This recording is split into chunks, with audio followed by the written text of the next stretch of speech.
The entire reason I came to know about this film is because I'm half Australian, half English.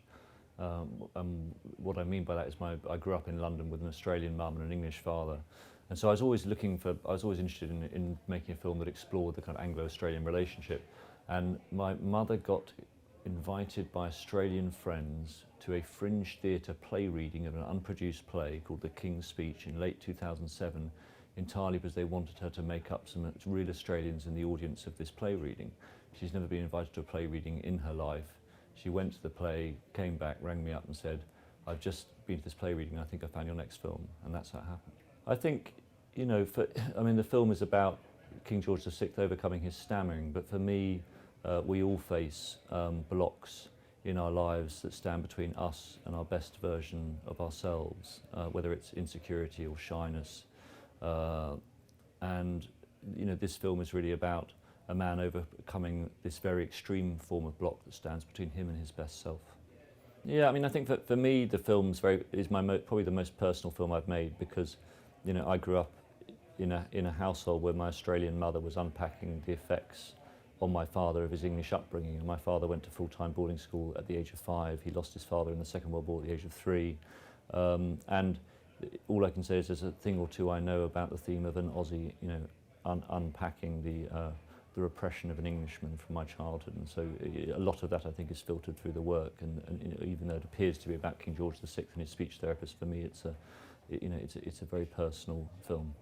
Winning the Audience Award in Toronto was thrilling because it's a popular vote. It's not a jury vote, and you know, there are 350 movies in Toronto, so it's kind of rather overwhelming when we heard the news. But you know, the thing I I keep sitting in on films when we screen it, and normally I would, you know, leave and go and, you know, have dinner or have a drink.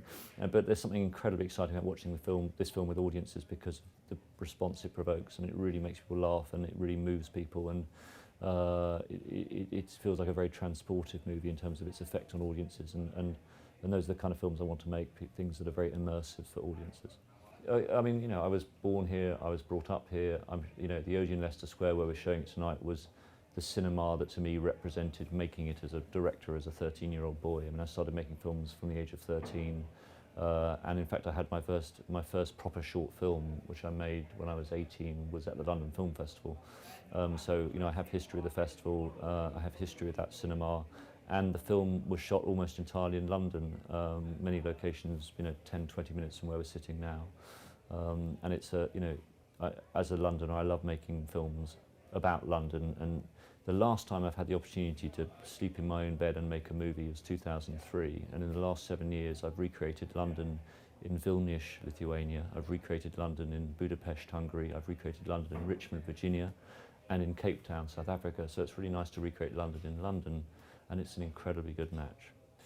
Well, working with Helena, Colin, Geoffrey, was one of the great joys of my filmmaking life. I mean, you know, they're fiercely intelligent, fiercely capable.